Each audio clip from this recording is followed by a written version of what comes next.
to go on to what you were asking, Fuse, about, the Hanged King, and the relationship with the ambassador, etc.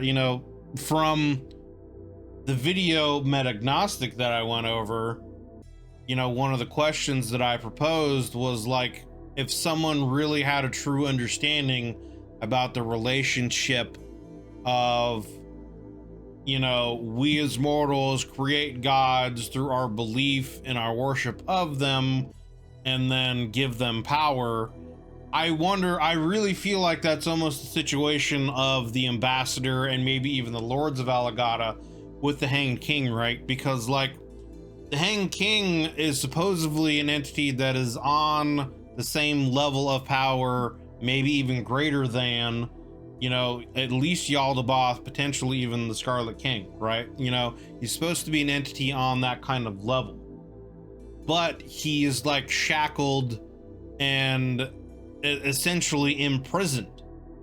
And the ones that benefit from their power are specifically the ambassador, but also the lords.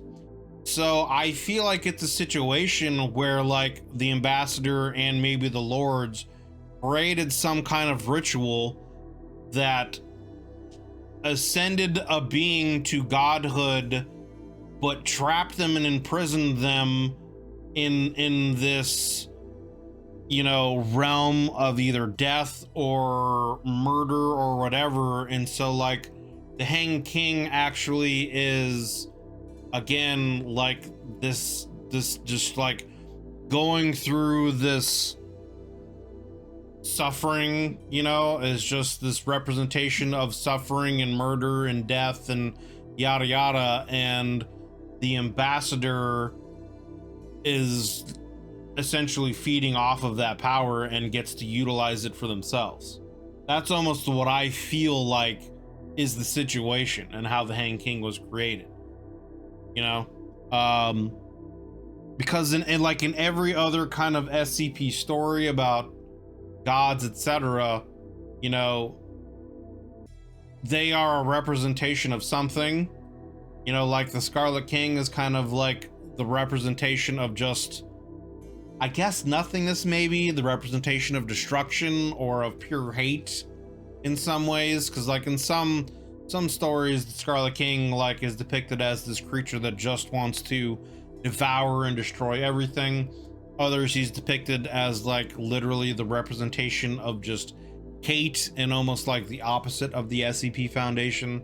And then you have Yaldabaoth, who is kind of the representation of like just base instinct of like primalness and primitiveness and life that represents that. But then you have Meccan, who's kind of the representation of like order and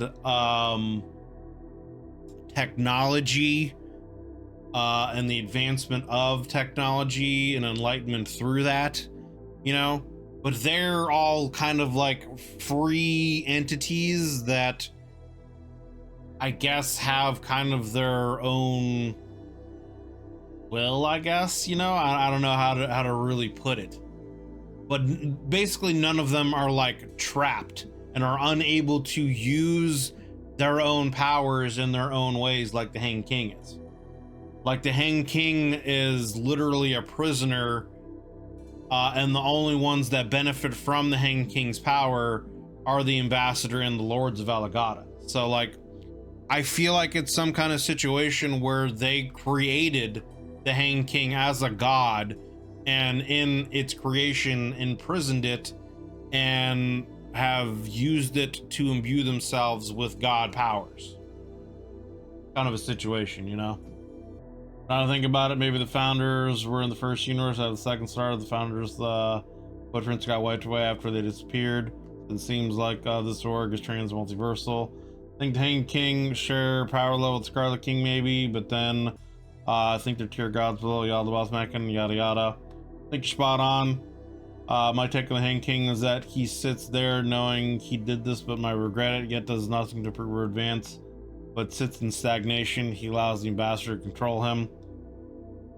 Well, and I mean, like, if you like the line in the story there where it sounded like the Hanged King was trying to lash out and attack the ambassador, but the ambassador, like you think about it, like a dog who's chained, or some kind of animal, a bear, a tiger, whatever, you know, they're like chained to something, and you know, the ambassador knows the lengths of those shackles and how close they can get before, you know, the Hanged King would actually be able to attack them and do anything to them. Like, that's what the imagery like invoked in me. This, like, the Hanged King was trying to lash out and attack the ambassador, but the ambassador knows the limits of how close to get, etc.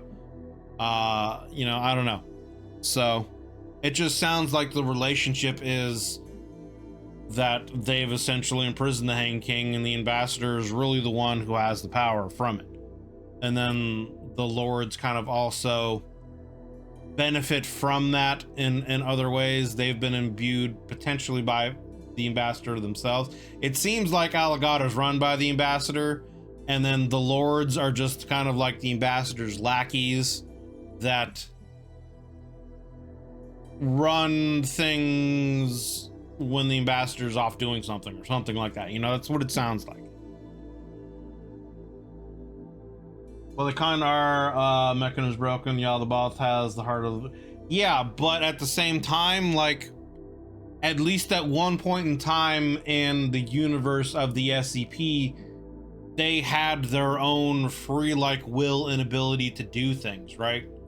They were never imprisoned. They weren't imprisoned and weren't shackled at one point in time. Whereas it seems like the Hanged King, like, from its inception, has always been in prison. Most of the gods seem trapped, even 682 and 6 true god. Yeah.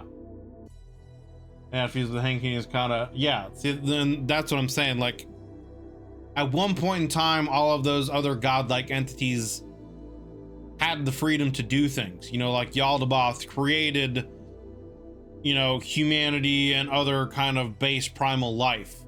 Meccan was able to give technology throughout things, you know. The Scarlet King at one point in time, you know, I guess if you go by the Cactus verse, was the god of the Davites. And, you know, he was kind of the blood god of the Davites until the Davites decided they didn't want to have a god anymore and they wanted to be kind of gods themselves, and then imprisoned him. You know, they separated his physical and spiritual form, and they, you know, in prison is like they locked away his you know, physical form, and I guess his spiritual form was like scattered, you know. So it's kind of one of those situations. So, like, I don't know, that's my take on it. That's my take on the Hanged King. I feel like it's a situation where he was, from its inception, created to be this entity that the ambassador feeds off of, and, you know, essentially created a god so that the ambassador himself could become a god. That's what it seems like to me, you know.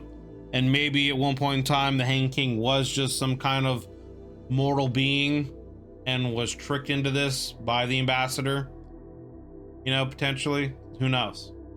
So maybe the Hanged King did it to himself so he could make an orderly universe like the Scarlet King and other gods. He uses minions who could go and do business around for each respective deity.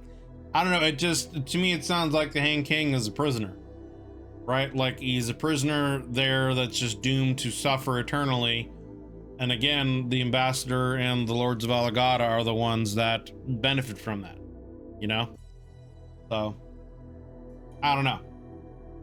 But all right, let's wrap this video up here, fellas. So yeah,